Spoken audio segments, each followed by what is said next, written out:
That was a thrill a second game. Welcome to American Scouser TV. Possibly slightly exhausted, maybe even a little bit downhearted after a win, 3-1 victory over Southampton. Suzie and Brian joining us again, but that was hard, wasn't it? That was a tough watch in the first half, leading to all sorts of comedy in the Discord channel. But nonetheless, we were talking about, a Southampton team that was bottom of the league, that were getting hammered left, right, and centre at home. But we didn't play like a team that was playing against the team that's getting hammered left, right, and centre at home. We were agents of our own misfortune, essentially, in the first half, weren't we, Suzie? Yeah, it just looked like, I think the commentators mentioned it looked like we were a little bit still tired from the PSG game where everyone put, a massive shift in. And I definitely didn't think the Southampton would turn up the way they did, being bottom of the league. I thought, you play for pride, but I didn't think they'd actually try and make a match out of it. But good things come out of bad things, I guess, and it just shows why certain players we need to sell, like Costas. And as much vitriol Nunes got at half time, I still had faith he was going to do something positive for us, and he did. So, obviously I still want to sell him, but I think Kazi said it a few days ago, he's still got big moments this season, and this is one of them. As petulant as he can be with or immature as he can be with some of his decision making, he just comes out of nowhere and just produces something that was totally unexpected. And you got that penalty for us, for Salah to get another goal. So yeah, it was a Jekyll and Hyde performance. First half was just completely, we didn't turn up. In the second half, we just turned the heat on. Brian, Jamie, he makes a fair point about the Wednesday to Saturday quick turnaround. But that wasn't our problem in the first half, as far as I could see. It was the slow nature of the attack. We were literally letting Southampton get into good defensive positions and not putting them any sort of pressure. And as I've said on the Discord channel and on the pre-matches and the post-matches for a long, long time, because it's an opinion I've held for decades, is that the more you pass, it's a statistical fact, the more you pass, the more chance you have of losing possession. Without, unless you're going to take a shot at the end of it, that's just the thing. That's why possession has to be done by the best teams in the world, because they're the ones that can hold the ball longer individually. But definitely, the more you hold on to the ball and the more the other team gets into defensive positions and then figure out that they can actually hit you on the break, the more confident they're going to become, which is what happened with Southampton. They had 2 shots on target before we even registered one, and their third shot on target was the goal. We may have been tired, we may have been mentally exhausted, but it's still no excuse for playing the game slow, is it? No, there's a point. There's a time to come there to show sides respect, and a time to show them too much respect. We showed them too much respect in the second half.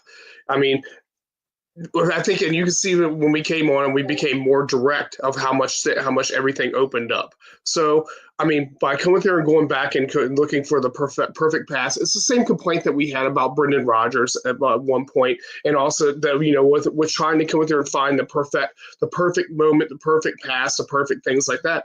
And sometimes those things don't know. You have to force that stuff through there, and I think that was what the problem was. We weren't forcing their hands. And as you saw right there, as soon as we came in the second half, we forced our hands and we came there and made opportunities.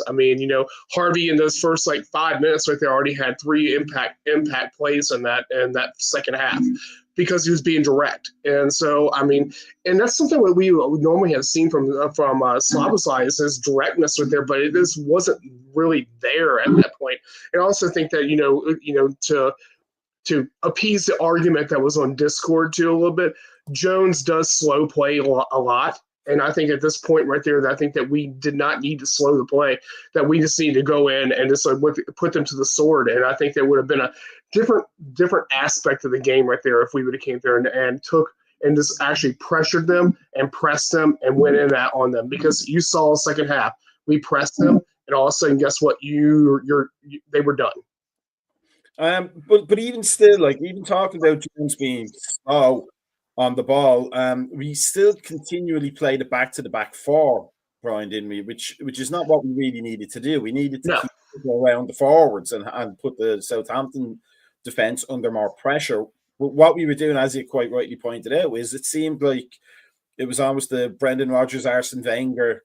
If this goal doesn't win aesthetic goal of the year 2025, then what are we doing here, boys? It has to be perfect. Like Fairground Attraction said, it's got to be perfect. But we don't need that at this point of the season, do we? We need a sloppy goal off somebody's backside is just worth us just as much as a trigonometrical angled 27 million pass back heel into the back of the net goal. It really doesn't matter at this point, does it?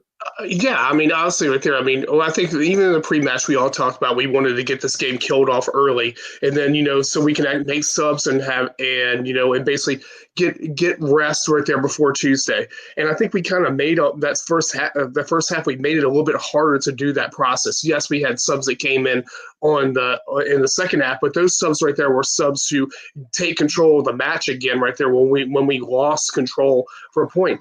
Sometimes right there, sometimes it's good that when you're to like sides like a PSG when we played with the low block against them on Wednesday to do that because of what they possess. This side right there is right now on 9 points in the league right now. They basically are not going to survive. These sides right there, you beat these sides, you bash them, and you move on. We made them grow into the game, and once you make a team grow into the game, like you said right there, they had three shots right there, and in there, and the three shots right there, one of them being a goal, because we invited that pressure. You can't invite pressure on teams like that. You end them. So see, for the second half, I mean, this is a tale of the season for Arne Slot, even though he wasn't down on the touchline. Obviously, I don't know. I was surprised at that. Now we'll talk about rule changes that you weren't really focusing on at all a little bit later. Yeah. But I always thought that a ban meant you were actually banned from the stadium as well, which is how we can get that great story of Jose Mourinho being smuggled into the dressing room in the laundry hamper. But it's a mark of Arne Slot's first season in charge that we've commented and complimented him on the fact that he can change things for the second half. His second half changes have been quite phenomenal sometimes. But you really shouldn't need it against Southampton, should you? I mean, that was on one hand maybe a lack of preparation. On the other hand, it's good that we do have somebody who can go, okay, this is not work, because he switched to a 4-4-2 very temporarily, and it got us the goal back, the equalising goal. And the fact that he's prepared to do that, I mean, that is a great bonus or a great positive from this game, isn't it? Yeah, I mean, obviously, ideally, you don't want to be in that position, but that's why he earns the money he earns, and he earned his money. Despite being suspended from the bench, I think you get a different view as I guess sitting in the stands. You get a bigger outlook or a bigger area that you can focus on and you can look at. And there's a reason why we're top. Just between him and our coaching staff, it's just complete control. And it's the in-game management, the halftime changes were needed. I didn't expect to see 3 subs. That was like wishful thinking. But he saw a problem and he corrected it. And he's got no issues. I mean, it's like we said the other day in the Fulham game. He changed it 6 times before halftime until he got it correct. And obviously, harping back to Klopp, and as much as we love Klopp, we didn't do that under his era. We didn't do that under Linda's. But Slot, he has no issues in making the changes where he needs to. And he's very callous in the sense that he doesn't care about hurting players' feelings. He wants to get the job done. And that's what he's getting paid for, and that's what these players are getting paid for. And that's like again, that's why we are where we are. Brian, I just want to pull this up. It's the who scored average positions. It looks very midfield heavy, doesn't it? This is pretty much from the first half. Most average positions, I think, on who scored are done from the first half. It's very. It just screams to me a team that kept dropping back to support the ball rather than making penetrating runs to push it. And on Thursday we saw. I think we saw the average positions. I can't remember. I'm pretty sure I put them up for the or at least I saw the PSG game. We were pushing forward, like on a superior team. We were prepared to push up and try and win the ball early against their back three or back four, whatever they had. But against Southampton, it was all let's put them in front of us and give them the opportunity to defend and gain their defensive positions.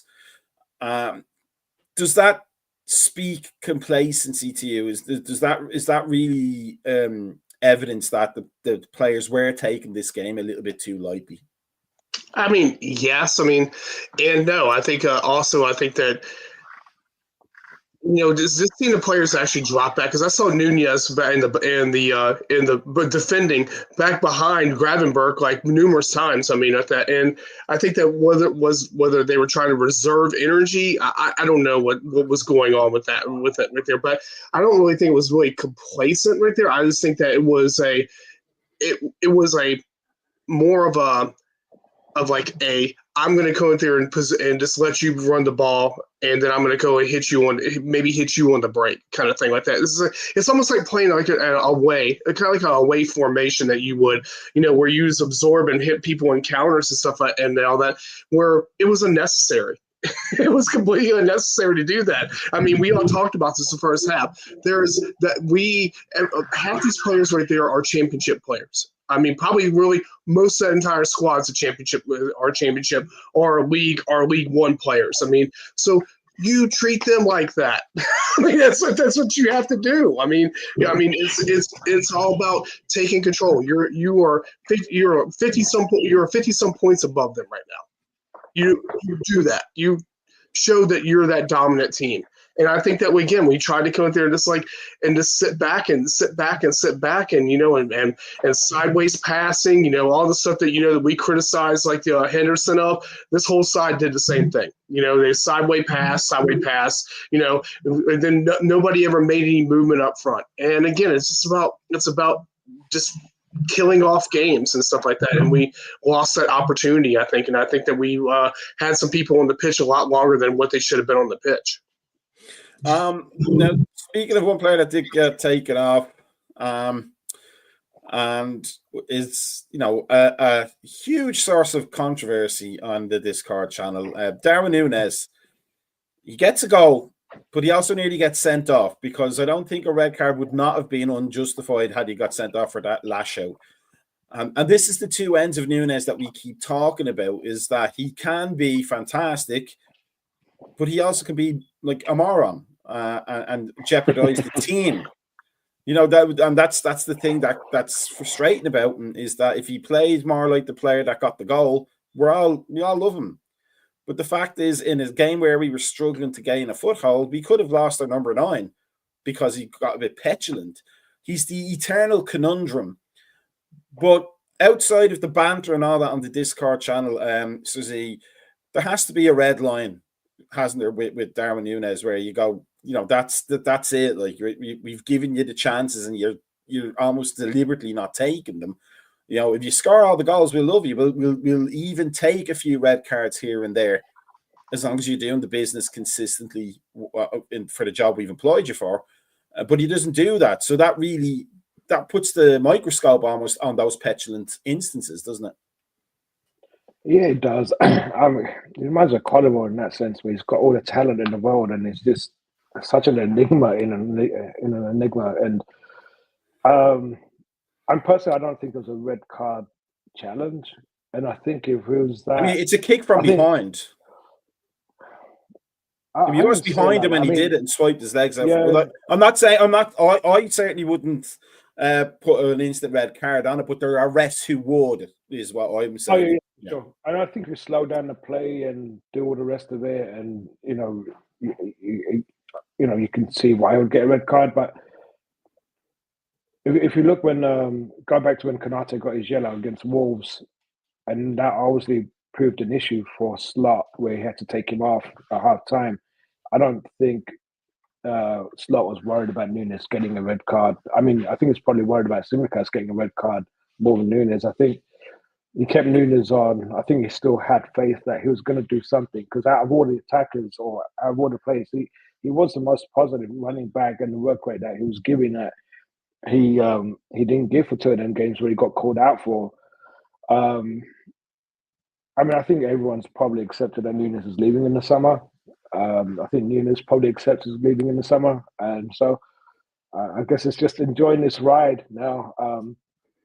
I don't think there's anything he can do now for the rest of the season where it's going to cost us the league by any means. So hopefully, he just keeps his head screwed on straight for the Champions League. Rest of the, and like you said, I mean, when he comes on and he performs, like we can see that's why we paid what we did for him, and then he does petulant things, or he just loses it here and there, and then he gets slated. But I think he's just an easy scapegoat. I mean, the first half performance, none of them really could hold their head up high in terms of that. In terms of performance, definitely not Diaz, but I think Nunes was the one positive player in the first half. But then the subs were amazing. You saw Elliott come on, and I think Elliott pretty much changed the game attacking wise. Obviously, McAllister, he's just so underrated. If he wasn't for, he should be up there for Ballon d'Or contention as well. He's probably the best midfielder in the Premier League right now. So it's Nunes is a conundrum. I think just enjoy the ride that we have left with him, and see what happens next season. Let's go on the other goal scorer, Salah, Brian.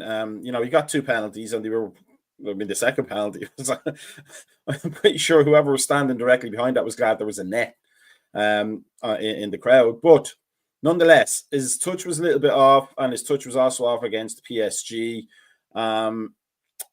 Is he a player at this age and at this stage, somebody who has to accept that he's going to have to get taken off near the end of games a little bit to preserve the energy, because his recovery times are going to get a lot longer as he gets older? We know he doesn't want to get taken off the field, but we did it against PSG, didn't we? You took him off near the end. Am I right? I'm thinking of the last league game, yeah.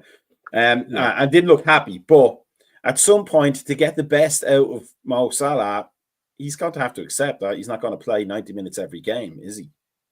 But isn't that the trajectory of every footballer right there? That eventually you're going to have to conserve your minutes. So I mean, you think about this.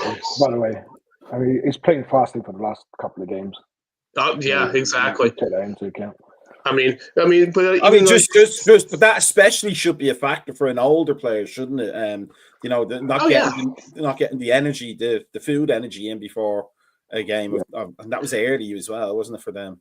But I mean, you look at how the minutes were managed with Gerrard toward the end right there. I mean, the same thing right there. Well, I mean, unfortunately, some of the matches that he was managed right there were matches he should have been managed in, and and he lashed out about right there. I think it's all about the mentality of, like you said right there, of realizing right there, hey, guess what? You can't do every game, you can't do every minute right there, and it's frustrating for a highly competitive person like Salah to actually get that through to actually get that into and absorb that, because I mean when you're a forward, you want to score every goal, you want to do everything, and to come back and say, hey, guess what? I need to sit back. I need to relax my body. I need to have that like you said, that recovery time. It's a change. It's a reinvention of yourself as a player. I mean, and that's something like that every footballer has to go through. I mean, But, I wanted to go there and make one more comment, like you were talking about Nunez real quick. I did think that Nunez, when in a 4-4-2, looked a lot better than he did in the front in the three. I think that it kind of reminded me of like that whole big man, little man thing that you used to see back in like in the 90s and all that, where you had a lot more pace. It was kind of like when we had Heskey and Owen together right there, where you had that type of rhythm right there. And I think that probably people are looking at that, and I've seen that Klopp has kind of done that a couple times already. Slot has done it a couple times where he's reverted it over to that 4-4-2 kind of formation right there, and I think it works. I think the 4-3-3 system right there, and the 4-2, 4-2-1-1-2, all these things like that, it meshes well until you come through and get to games like this where you have to force the issues. And I think that and build a midfield. And I think the 4-4-2 with Nunez worked out pretty well because he got a goal out of it, and he actually came through and was a lot more better movement in the second half. It's funny that a Dutch coach and the Dutch coaches are all genetically wedded to the 4-3-3 and the 3-4-3 formations, but the team looked I thought they looked much better instantly by going to an old school flat 4-4, English flat 4-4-2. So that was a good one. But Susie, 16 points ahead of Arsenal with them still to play tomorrow. It's going to make, for anybody Liverpool fans watching that game tomorrow, it's going to make it more enjoyable, isn't it? We can literally just relax. We could even have them win it and embarrass United. Yeah.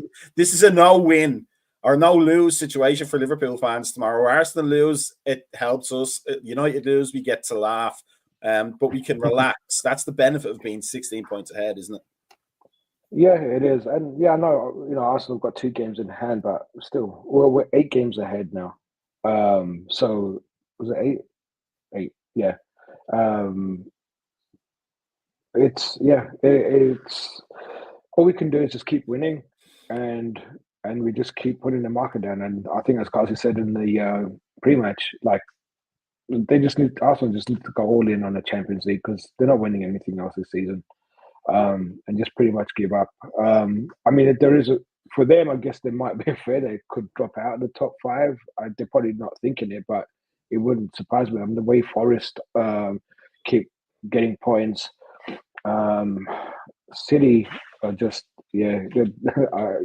you don't know what City you're going to get from week in to week out, but there's a chance that Arsenal could even drop out of the top 4. But yeah, tomorrow will be stress-free, enjoyable week. Another enjoyable weekend. City lost today, and tomorrow it's no jeopardy for us whatsoever. Let's just have a look at the. That's not the thing I tried to show. This thing here. There we go. The stats. Now, at the end of the game, that looks like Brian, a dominant performance. The 13 shots off target is a bit worrying, and one of them, I believe, Luis Diaz's shot is still going off target right now as we speak. But in the first half, we had similar possession. We had 71 to 75% possession, but we had not a single shot on target. Overall, we're doing well, but for us supporters, and that's the only position we can really come at these things from. Having all of the ball and none of the shots,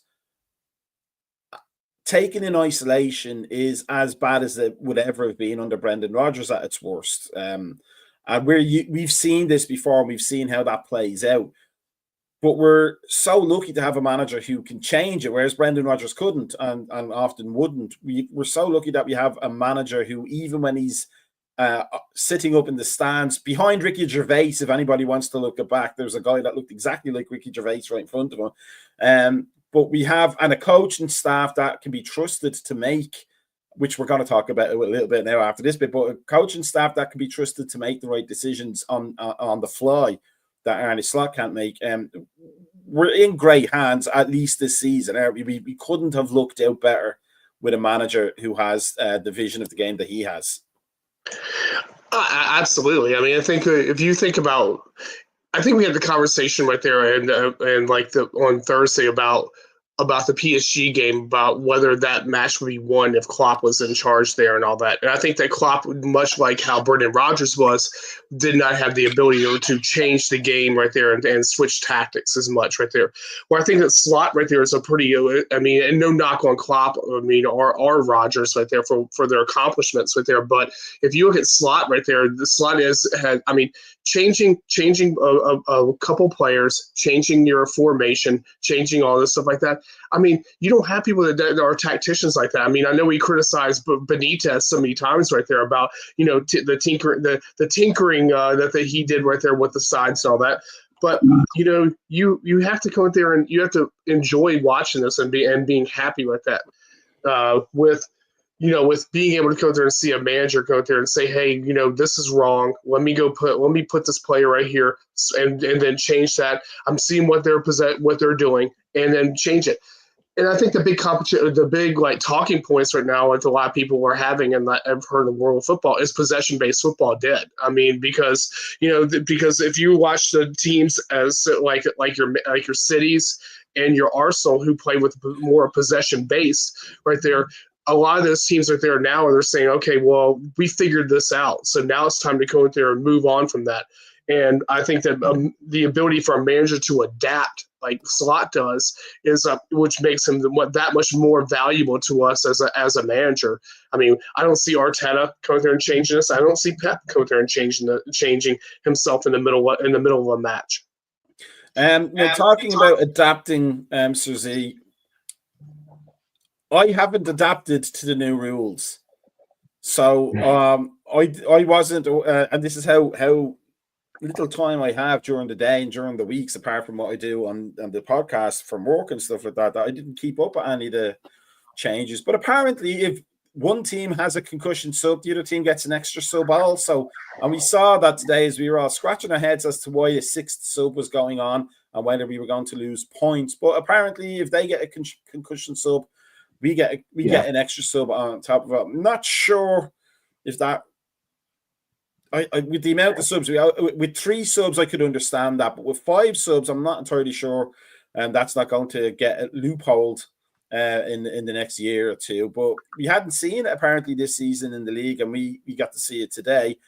Were you as puzzled as I was as to why we were getting a 6th sub? Because I still remember John Aldridge putting 12 players on the field for Tranmere Rovers in an FA Cup game, and then getting in trouble for that.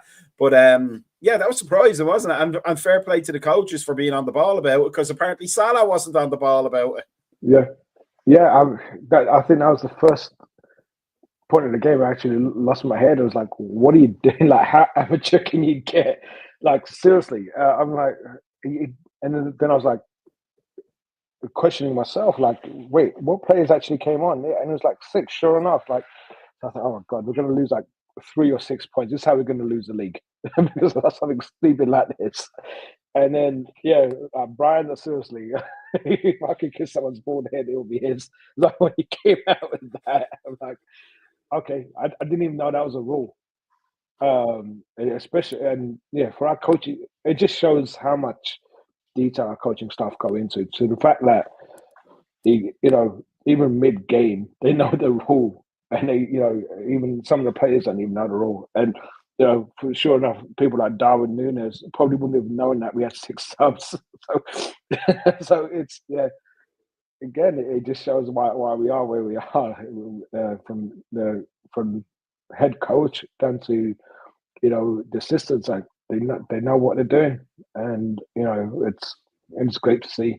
I don't think it's a loophole that would be taken advantage of, because this is the first time it happened this season.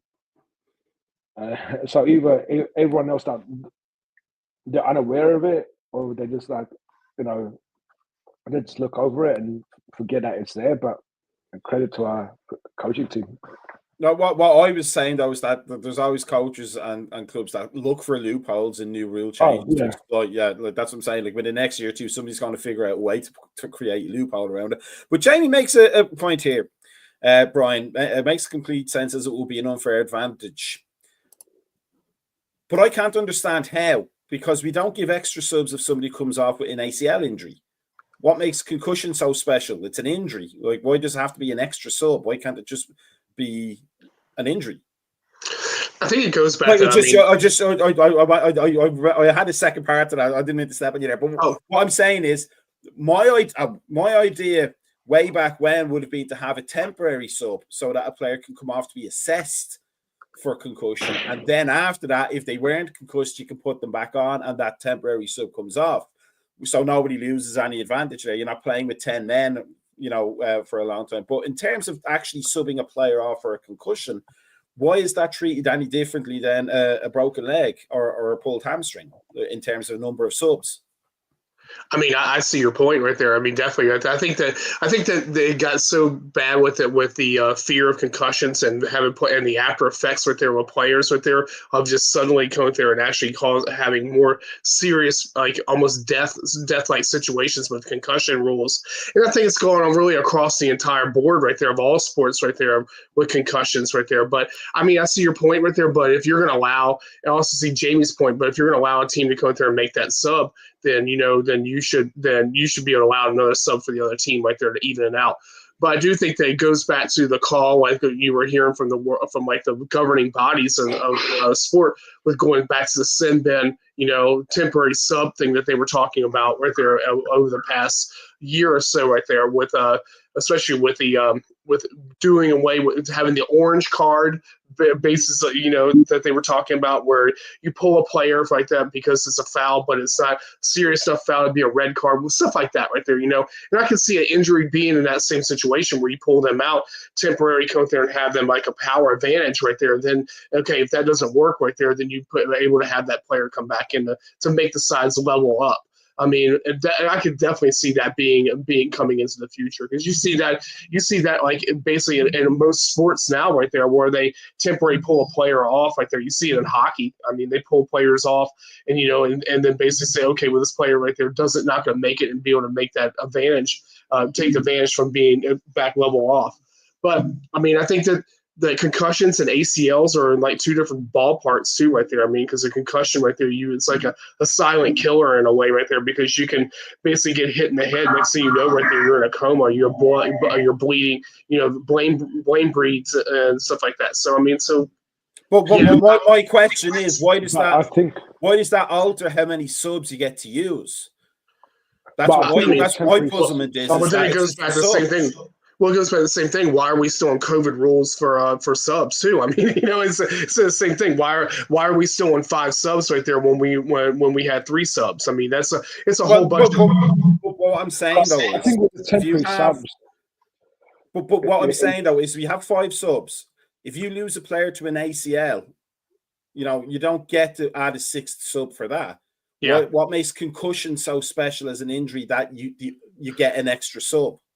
Like, why not just have 6 subs? I think it's really the resistance right there of managers to pull a player off right there. I mean, on that, because okay, well, he let him shake it off and he can go and he'll be okay, kind of thing like that. And I think that concussions over the spectrum of sports have been largely ignored as a thing right there. It used to be back in the day when I was a kid, you watched the NFL right there. They gave him smelling salts and told him to go back out on the pitch. I mean, on the field. So I mean, so it's the same thing that goes with that right there. It forces the manager to make that change. So ACL. I know what ACL does too. I agree. Yeah, I agree. That's what I'm saying. Like, from the logic of it, it doesn't make sense to me. Like, a broken leg forces a sub as well.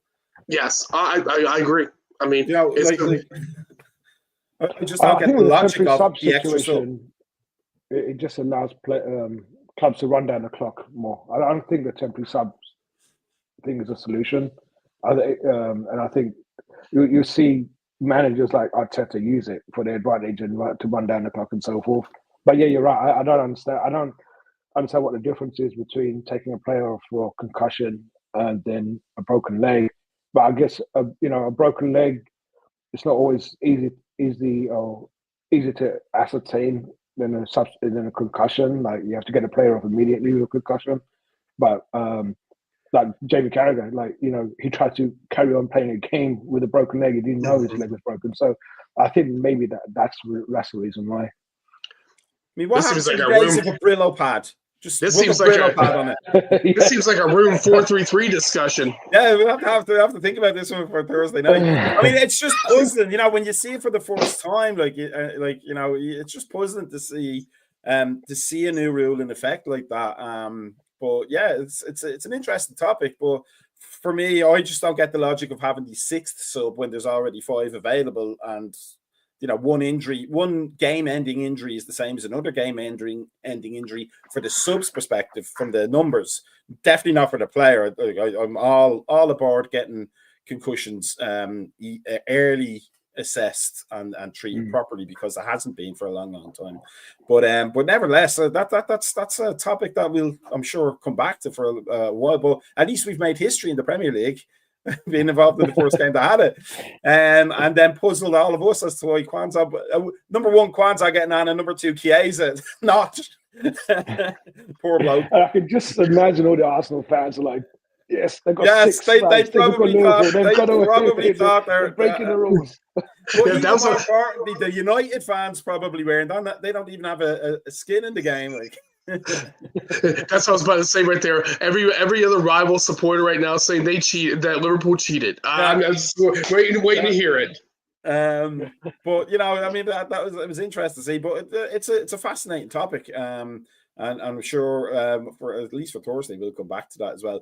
But overall, though, Susie, in it feels, for me, it feels like we're still somewhere midway through the season, but we're not. We're near the end, and we're doing so fantastically well. Is this now? I'm an oldie.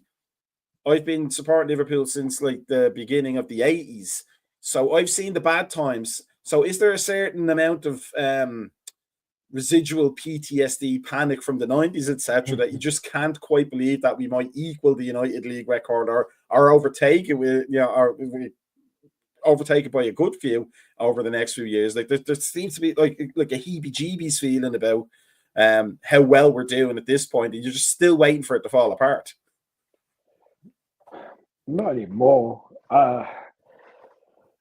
Because it's Arsenal that are second. I think even if Man City was second at this point of the season, I wouldn't be as worried as I was before. I think the PTSD from Man City over the last 5 years has really done a lot of Liverpool fans in. But when we've thrown it away, or not even really thrown it away, we lost it by one point at the last game of the season, and I think that kind of just still carries on. But I think we can relax now. But I mean, obviously, performances like the first half today, it still brings nightmares back. But again, we changed the game second half. We've got a new management team in, and and Slot has shown his calm-headedness and his coolness just sees us through. And and it's like even in the first half, as dire as the players were, even the atmosphere is pretty dire until the second half. And in the second half, everyone just upped the game, the fans and the players, and which is what Slot was asking for. So now, I think the only thing we have to worry about now is winning the Champions League. I think the league is now just pretty much done and dusted. And if Arsenal, for any reason, get no points tomorrow, that's it. I think it's 2 hands on the trophy now. I'm so damaged from 2009 from 2009 and 2014. So I don't know what y'all are talking about. I mean, it's the 2014 about kill me, and I think the 2008, 2009 about just like getting beat that way right there. But both those seasons right there, I was like turned me into PTSD right there with it and all that. It's like, why I don't have any hair because of these things. Thanks, Liverpool. Thank you. Brian, here's what I want to ask you, because we'll start wrapping it up in a few. But we all talked about, Endo and his gum shield, and we talked about whether he should have started. I think maybe in hindsight now he probably should have started for Gravenberch, because Gravenberch looked a bit lost halfway through the second half. But he's such a warm, comforting blanket, isn't he? Endo, like when you want to hold the game down, like I said a while ago, he's almost like Lucas. When Lucas became like the super sub defensive mid to show up the team, like he's He's just like, we need to hold this game down now. Oh, look, Endo's putting his gum shield in. All is right in the world. I mean, he's not going to start. He's not going to be a starting Liverpool midfielder. But if we could keep him for another year, that would be a huge bonus for us, wouldn't it? I mean, absolutely. He's like our James Milner kind of a way right there. That one a security blanket that you go back to, like Lucas, like you said with him right there, because he shuts down matches, and just right off the bat, as soon as he came on the pitch, freaking tackle right off the bat, shut down, set up play, and set up a forward progress. So yeah, I mean, I hope we can keep Endo, but the thing is that when you get the player at that age, right at his age group, you start reflecting about what you want next and whether you can still continue with your continue play, and you want those minutes to play till you go out into your twilight. And I mean, if we can keep Endo, fantastic, but it's going to be up to him whether that's what he wants to do, whether he can go over to Italy, whether he can go to a place where he can extend his playing career, or he can go back to Japan, and play longer and things like that. I mean, but his impact right there, even though we don't see as much of him right there as we want. I mean, it's immense in there. I mean, I sit and looked back at our comebacks right there, and that goal from last season right there. I mean, you look at it, you're just like when he came there and scored a cracker right there. I mean, those are things right there you remember him by right there. I mean, you get these certain players that come into our club right there that you do certain things and certain jobs, and you can always remember them. Unlike Paul Kanchelski, but I mean, things like that right there. Those are players right there that you prize, and they're those like unsung heroes right there. And I think that Endo is definitely our unsung hero. The way we performed in the second half, do you think that's going to lead into the PSG game next week, or do you think we might scarily see a little bit more of the first half? Yeah, I think the latter, given today's performance. I think that PSG game took a lot out of the players, and we could see that in the first half. But it just depends what players Slot decides to put out. I think we do see Jones. I mean, he came off early. McAllister, definitely. I think McAllister's that type of player. He knows he had a bad game last week, and I think he's going to try and obviously look to put that right. My worry is about Salah. Like you said earlier on, I think with the fasting and so forth, it might take its toll on him. But I mean, again, he didn't really have a good game, and obviously he got this goals from the penalties. But I think Tuesday's going to be more nerve-wracking than I thought it would be, given today's performance. And it's going back to Endo. He is definitely. He reminds me of Makelele in a lot of ways. Defensive midfield and just calm. Like when he comes on, that's the calmness we need. And as Kazi said it before, Slot's learned a lot from the players that he can trust. And I wouldn't trust Endo for 90 minutes, but to shore up that game and just to see out that game, and that's what we need at this point. Between now and the end of the season, that's what we need. Just to see out the games and just not give stupid goals away and just that control in the field. But Tuesday's going to worry me a bit more than what I'd like to. I thought it would worry me, or what I definitely would like to be worried about. Brian, final thoughts. It sets us up for a nice, enjoyable Sunday watching United Arsenal, and then there's maybe a degree of bounce back ability, to quote Ian Dowie, about how we'll approach the PSG game. We said before the game, Slot talked about 3 finals. We've got through 1, 2 more to do, and one of being an actual final. This week could be a defining week for Arne Slot's Liverpool career, couldn't it? Oh, absolutely. I mean, I'm nervy about Tuesday. I'll just tell you right there. I mean, of what I came there and saw right there. I mean, we absorbed a lot of shots right there in that match right there, and we had Ali had to be completely world class in that match. I mean, and we the stars shined on us right there for that nick right there that we had to nick a goal and walk away with a win at PSG. I mean, I do think that like that we're going to have to go there and be just as strong mentally in that match right there. But yes, this week right there is definitely a make or break for us. I mean, we have to go there and make this week worthwhile. I mean, silverware is silverware. I mean, I want to beat Newcastle this week. I mean, I think everybody really does right there. But that's just the top of it right there. I want to see a treble. I want to see us come there, go Champions League. And I think we've already pretty much got one hand on the Premiership. But again, we have to get past Tuesday, and that's one of those things right there where I just need every player to have their head in the match. I don't want to see the first half. of this past match. I don't want to see that. I think that, and I mean, I almost don't want to see the second half either, because I think that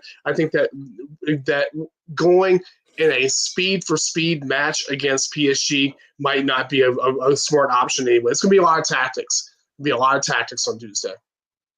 SZ, final thoughts? Yeah, I agree with Brian. It's you can't go toe to toe with them, but also it depends what players turn up. Or what players play. I'm kind of worried Szoboszlai is kind of falling off form a little bit. Gravenberch, she's just running herself into the ground. It's at this point, I don't even know how he's walking. So yeah, there are some worries in key areas. I would love Elliot to start. He looks like he's like one of them wind-up toys. He wound up, but you just let go, and he looks like it could make a difference. But anyway, it feels like an old school video game right now. We beat him up. We just get past a little guy, and then you go to the next one and the next one, and so just Tuesday's Tuesday's got me worried after today's performance in the first half, but we'll see. Double dragon for the win. That's what I say. Yeah, there you go.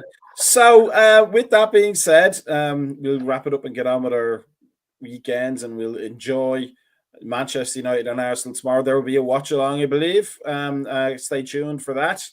It should be a good one. And if we said before the game, if you liked and subscribed, we'd win, and we did. So if you want us to beat PSG and you're not currently liked and subscribed on Facebook, YouTube, and Instagram, and X, formerly known as Twitter, etc., then do so right now. Go on, do it right now. Good lads and lasses. Thanks to Brian and Suzy for joining us. A great day for us. Not a great performance overall, but at this point we don't care. 3 points is 3 points. And we will see you hopefully tomorrow. And you might see my ugly face again. My very very bad left arm, and my gorgeous bald head. Because if there's no baldness on American Scouser TV, it's just not worth doing, really, is it? Gentlemen, enjoy your weekends, and we will see everybody back next Thursday for us together for the Thursday craziness and the room 433, which apparently we all know what's going in. Can I make it 3 in a row? And it's definitely going in. Can I make it 3 in a row? We'll see. We will see. Be doing better than Nunes for sure. Oh, can't say that. That would be an agenda. Peace out, everybody. Have a good one.